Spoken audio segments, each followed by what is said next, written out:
Hai semuanya, kembali lagi di Sisi Dunia.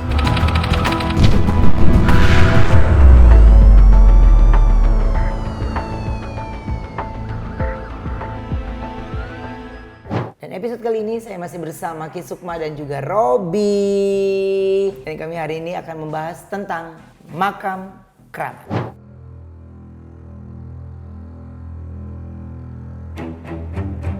Makam keramat adalah pemakaman yang dikeramatkan karena tempat bersemayamnya arwah leluhur dan memiliki kekuatan gaib.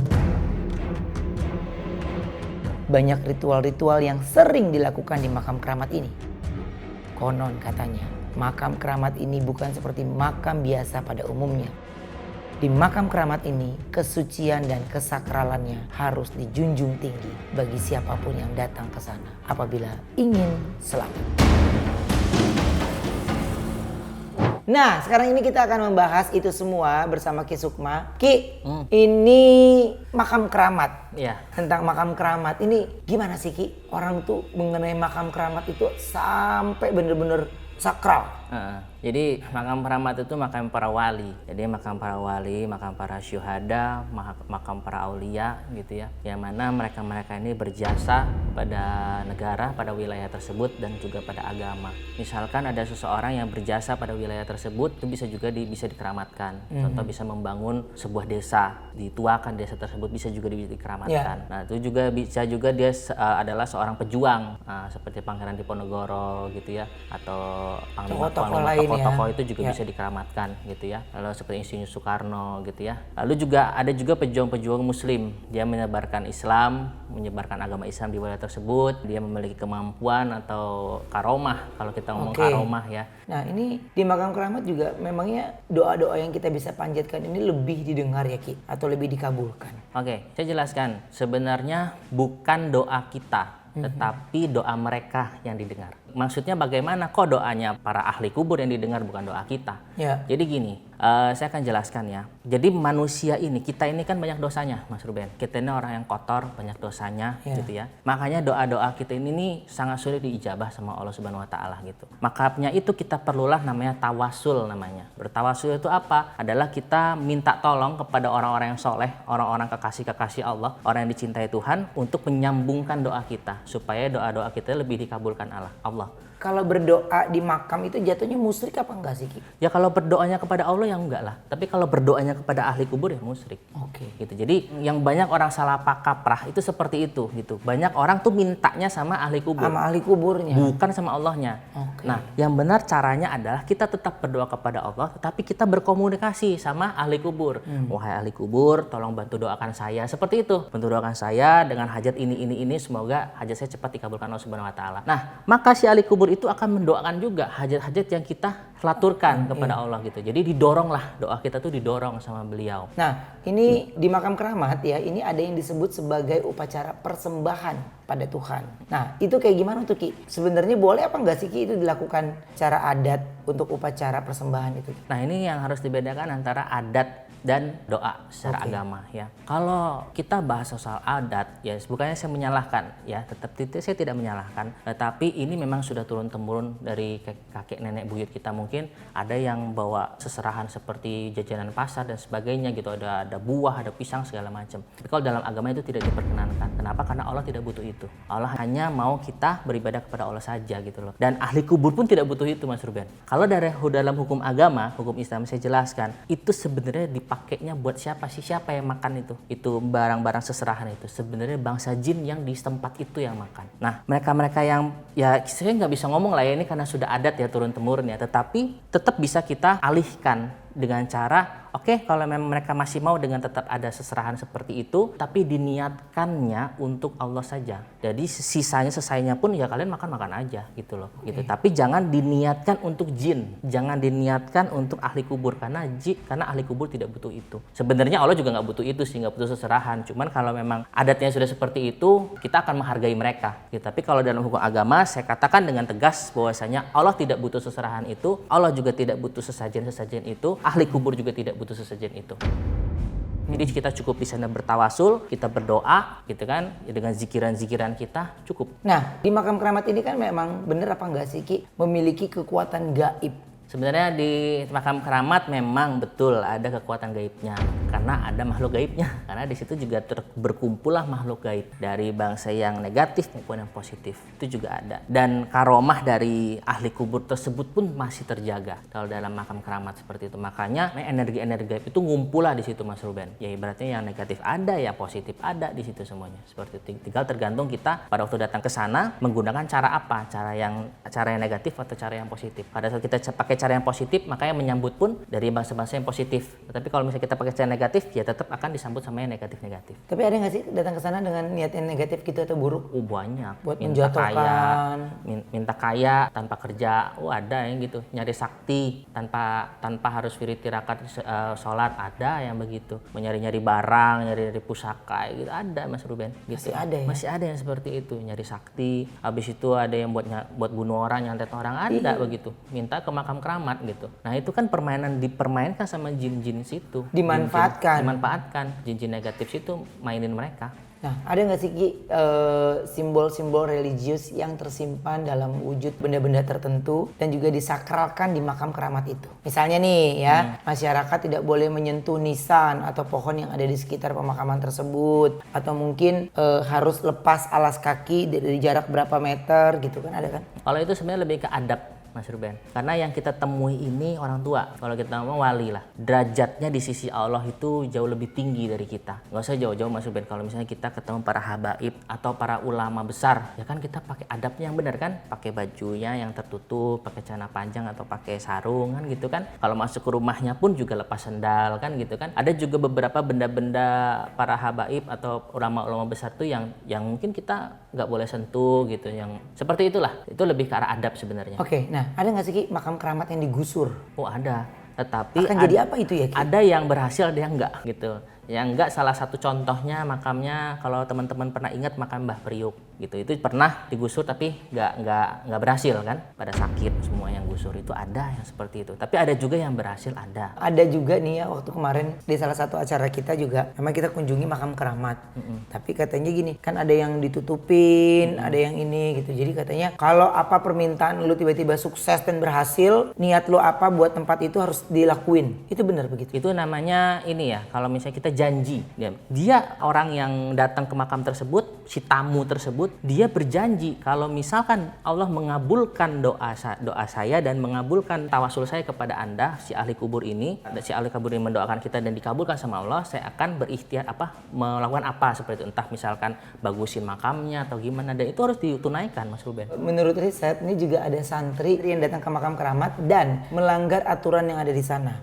Tapi tidak lama dia senyum-senyum sendiri dan mengatakan bahwa di makam tersebut ada istana kerajaan yang sangat cantik. Berarti itu dia dimasukin sosoknya dari penunggu makam atau gimana itu Ki? Itu sosok jin sekitar. Kalau makam arwahnya para wali tidak akan pernah mau memasukin badan manusia, tidak akan pernah mau. Karena kasta juga udah beda. Kasta udah beda lah. Dia kekasih Allah, ngapain dia masuk ke badan manusia? Dia nggak akan pernah mau masuk ke badan manusia. Dan yang biasanya masuk ke badan manusia itu pasti jin. Dan para wali orang-orang syuhada yang sudah meninggal nggak mau mereka. Seandainya ada yang ngaku-ngaku ya pasti itu jin yang menyerupai seperti biasa. Banyak kok, tiba-tiba ada yang ngaku Syekh Abdul Qadir, itu jin, bukan Syekh Abdul Qadir beneran gitu. Oke, dan ini menurut riset juga nih ya MOP Lovers, di lokasi salah satu makam keramat ada juga yang berzina sehingga terjadi hal-hal yang tidak diinginkan. Atau mungkin bahasa sainsnya itu adalah penisnya captivus Ki. Nah, ini penunggu di sana marah kali Ki, atau itu kembali jin? Ya iyalah, di situ itulah namanya azab. Kalau kita bahasa kita mah azab gitu kan, nggak sopan. Contoh deh Mas Ruben, maksudnya jauh-jauh deh, ada orang tamu datang ke tempat Mas Ruben, zina di sini, Mas Ruben marah nggak? Marah lah. Ya itu sama. Ini Mas Ruben loh, belum sekelas wali loh. Gimana sekelas wali? Yang soleh, yang tahu adab, yang selalu pakaian tertutup. Pada waktu masa hidupnya saja, kalau tamu datang ke tempat dia pakai celana pendek atau tidak tertutup, pasti dia tolak. Itu namanya adab. Apalagi zina, ya udah bye-bye orang itu. Gitu ya. Marah pasti wali kubur.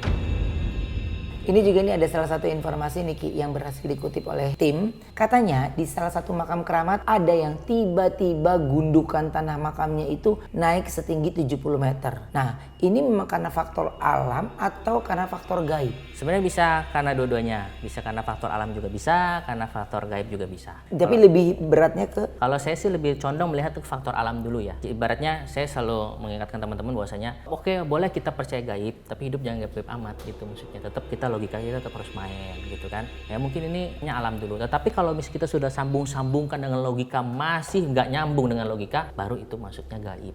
Ini dulu mungkin kita sering banget mendengar bahwa rumah sakit atau sekolah-sekolah banyak yang dulunya adalah makam. Dan arwah-arwah mereka itu masih menghantui baik di rumah sakit atau di sekolah-sekolah tersebut. Menurut Ki Sukma gimana Ki? Oke, setiap manusia kalau sudah meninggal pasti akan kembali ke Allah. Itu sudah hukum pasti, tidak bisa diganggu-gugat karena sudah ada dalilnya bahwasanya Allah akan menahan jiwa-jiwa yang masih hidup atau pada saat kondisi tidur dan menahan jiwa-jiwa yang sudah meninggal atau sudah mati. Itu di tangan Allah semua. Itu, dan orang-orang yang sudah meninggal, jiwa-jiwa yang sudah meninggal pasti akan melewati barzah dan dia akan ditanyakan sama mungkar nakir, man nabiyuka, man robuka, man kitabuka. Itu artinya siapa Tuhanmu, siapa nabimu, siapa kitabmu, dan seterusnya. Lalu mulai timbang-timbangan, dia ibaratnya manusia kalau sudah meninggal itu perjalanannya jauh Mas Ruben gitu. Nah, jadi mereka tidak ada waktu untuk jadi arwah penasaran di dunia. Nah, siapa itu? Itu adalah bangsa jin. Jadi jin ini kan memang mereka hidupnya lama dan itu sudah dikabulkan oleh Allah bahwasanya dulu iblis minta kepada Allah bahwasanya iblis dan bangsanya dan bangsa jin itu diminta umurnya dipanjangkan sampai akhir zaman dan Allah menyetujui itu. Jadi makanya jin ini satu umurnya panjang dan kedua mereka beranak pinak juga, yang ketiga makanya mereka banyak sekali gitu. Nah, itulah yang misalkan dulu mereka itu kan biasanya senang di tempat-tempat yang sepi gitu ya, tempat-tempat sepi yang banyak mayitnya. Ya, banyak mayitnya di mana kalau bukan di kuburan? Betul. Ya kan, banyak bangkai kan, makanan mereka itu. Bangkai itu makanan mereka. Makanya mereka suka di kuburan. Pada waktu kuburan itu digusur, ya kan? Ya, yang arwah mah tetap balik ke Allah, nggak ada urusan gitu. Ya jin-jin ini masih di sini. Pada saat itu digusur, makanan mereka diambil, ya kan? Jadi ibaratnya ada satu lapak gede itu makanan mereka semua diambil, digusur. Ya sudah, mereka akhirnya mulailah mengganggu. Ya jadilah penghuni sana kayak gitu. Dalam proses pengambilan gambar salah satu program dari KBP, kami juga sempat mendatangi beberapa makam. Tapi dari penunggu atau juru kunci yang ada di sana juga sempat menyatakan beberapa petinggi negara itu datang ke sana.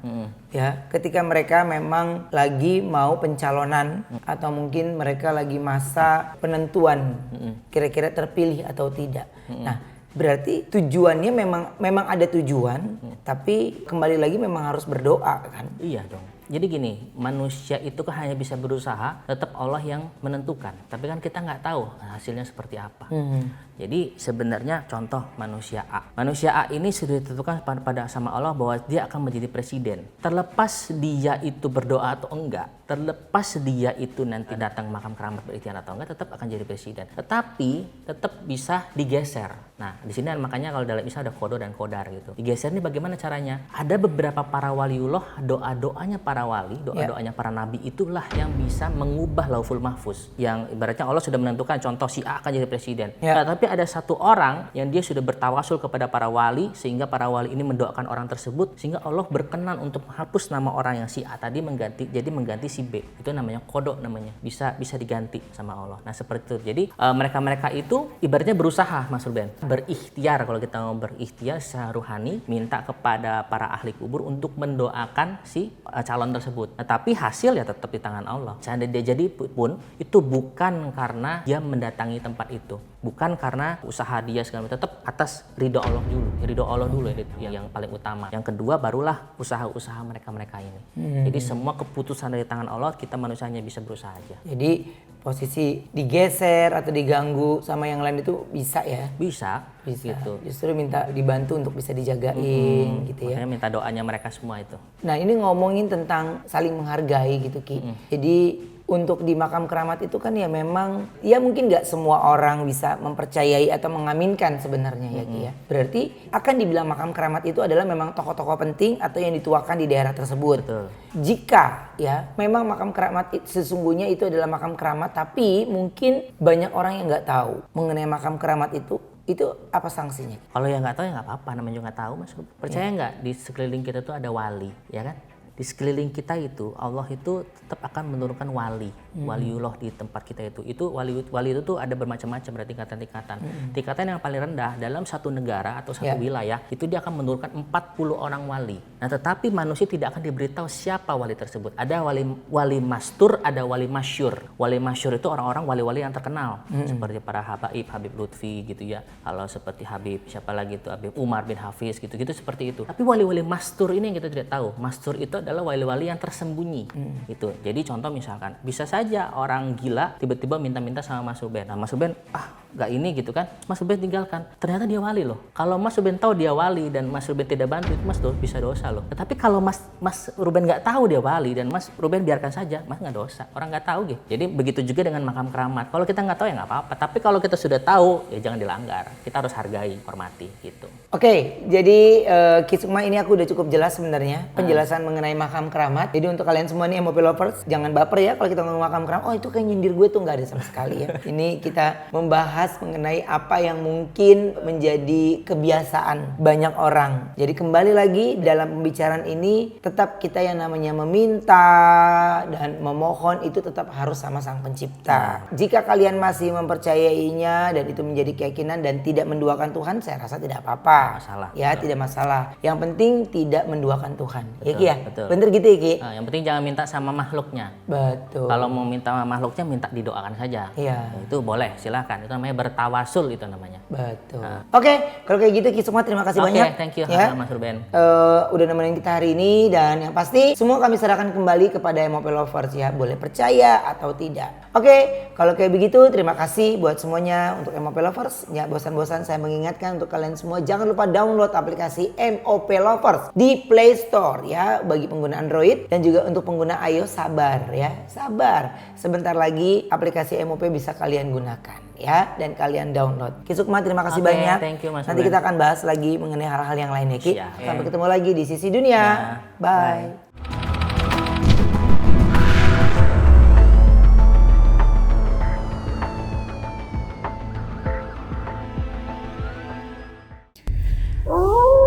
Sesuatu yang baru telah hadir. Spesial kolaborasi Geprek Bensu dan Kakak Beradik Podcast. Ayam tumbuk sambal hitam, pedas, nikmat.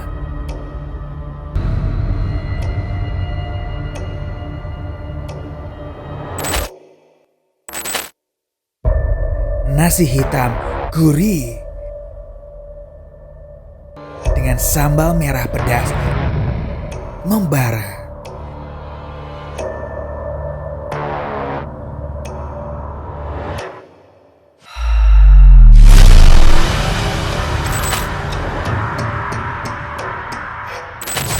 Menu spesial misteri, menu kakak, menu adik sudah tersedia di Geprek Bensu seluruh Indonesia.